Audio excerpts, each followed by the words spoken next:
Continuando. A relação de inclusão, né, usa aí sim o símbolo de contido e não contido. E eu posso dizer aqui que, por exemplo, o conjunto dos números naturais não está contido no conjunto das letras do meu alfabeto. Então, as relações de pertinência e de inclusão são feitas exatamente para dar, na linguagem matemática, essa explicação. Para você poder dizer que o número 4 pertence ao conjunto dos números naturais. 4 pertence ao conjunto dos naturais. Isto aqui é o quê? Matematicamente, em qualquer lugar do mundo, uma pessoa que olhe vai saber, vai entender que 4, o número 4, pertence aos números naturais. Certo? E que isso aqui é uma sentença verdadeira. Uma sentença verdadeira. Agora, eu também posso falar uma sentença que é mentira. Eu posso dizer que menos 2 pertence a Z, conjunto dos números inteiros. Isso é uma outra forma de eu escrever. Eu estou falando isso aqui, sentença matemática mentirosa, mentira, falso. Tá? Porque 2, na verdade, não pertence. Perdão, aqui era para botar N. Isso é mentira. Isso é mentira. Menos 2 não pertence a N. Menos 2 não pertence a N. Então eu tenho que tomar cuidado, que acaba confundindo se a sentença é verdadeira ou é falsa. Essa sentença é verdadeira? Sim. 4 pertence a N. Essa sentença é verdadeira? Não, ela é falsa. Essa sentença é falsa. Por quê? Porque menos 2 não pertence a N. Menos 2 não é um número natural. Tá? Então, das duas, uma. Se eu quero transformar essa sentença em verdadeira, eu venho, faço isso aqui. Aí ela passa a ser verdadeira. Ou, se eu não quero mexer no símbolo, e quero deixar, mas quero transformar ela numa verdadeira, eu mudo o conjunto dos números inteiros. Tá? Então, atenção para essa questão do falar certo, do escrever correto, se está verdadeiro ou falso, porque isso acaba confundindo. Né? Cuidado com os símbolos. Tá? Não esquecendo, quando eu estiver falando de elemento e conjunto, pertence e não pertence, entre conjunto e conjunto, contido e não contido. Não esquecendo que neste caso, como V está contido em L, V está dentro de L, V é subconjunto de L. Tá? Bem, estávamos falando inicialmente, tá, sobre esses conjuntos. E aí, no nosso capítulo, começa a se falar sobre os conjuntos numéricos. Né? A gente comecei a falar sobre N, sobre Z, e no capítulo, no livro, vou abrir aqui novamente o livro, nesse início do conjunto, do livro, do capítulo, ele vem falando sobre as matérias, sobre os conjuntos numéricos. Ele começa como noção de conjunto, né? Depois, conjunto dos números naturais. Conjunto dos números naturais. N, que a gente matematicamente já apelidou de N, começa com 0, 1, 2, 3, até infinito. Um conjunto infinito com os números naturais. Os primeiros números, aqueles que a gente aprendeu a contar ainda quando criança, e que a humanidade, tá, no passado, só conhecia só esses números. De contagens naturais de objetos, animais, né? Muito bem. Depois que ele acaba esse conjunto dos números naturais, vem o conjunto dos números inteiros, né?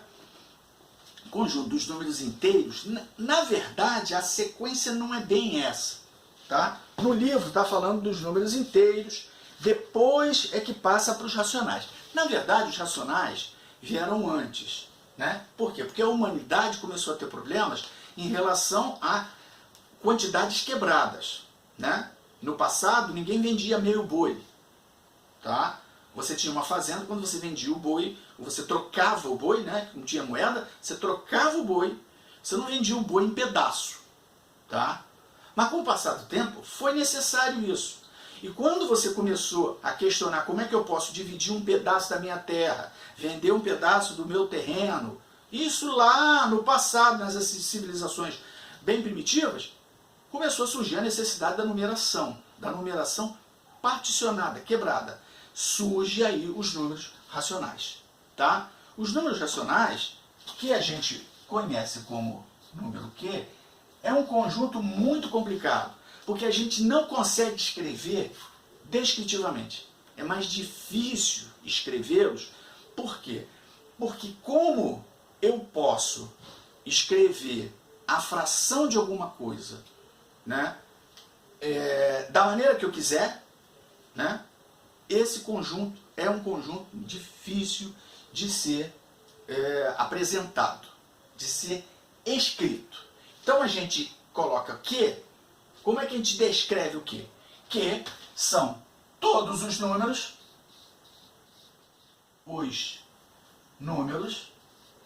que podem serem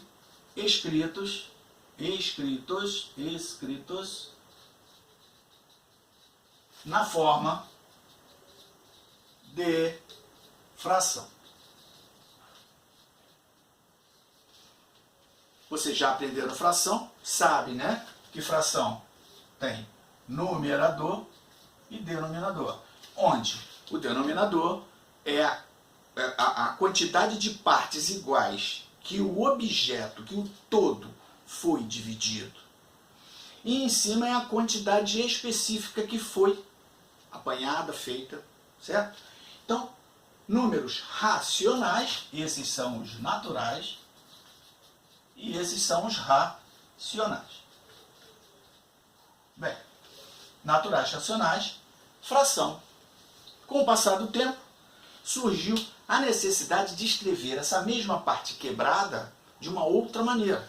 Quando começou a surgir a moeda, quando começou a surgir dinheiro, em determinadas quantidades, determinadas situações, era mais necessário escrever na forma decimal. Percebeu-se que essas frações, de alguma maneira, poderiam ser transformadas em frações decimais, e com isso a gente criar uma nova forma, que seria a forma decimal.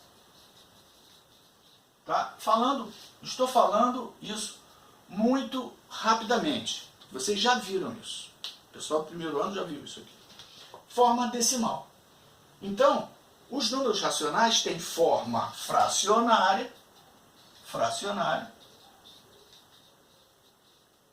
e tem a forma decimal.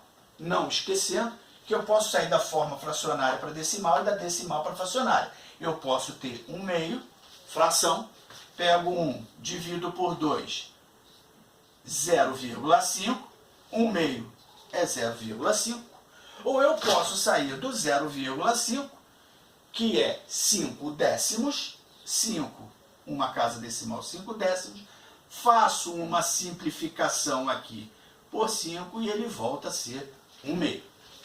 Tá?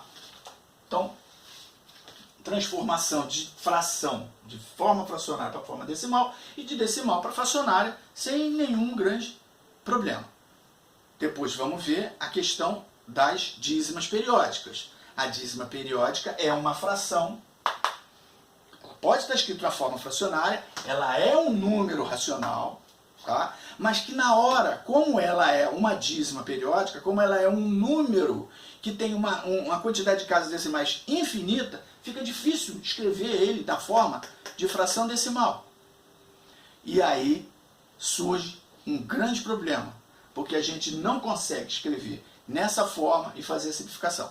E aí a gente usa para isso a técnica da fração geratriz, que vai nos ajudar a transformar uma dízima periódica em um número na forma fracionária.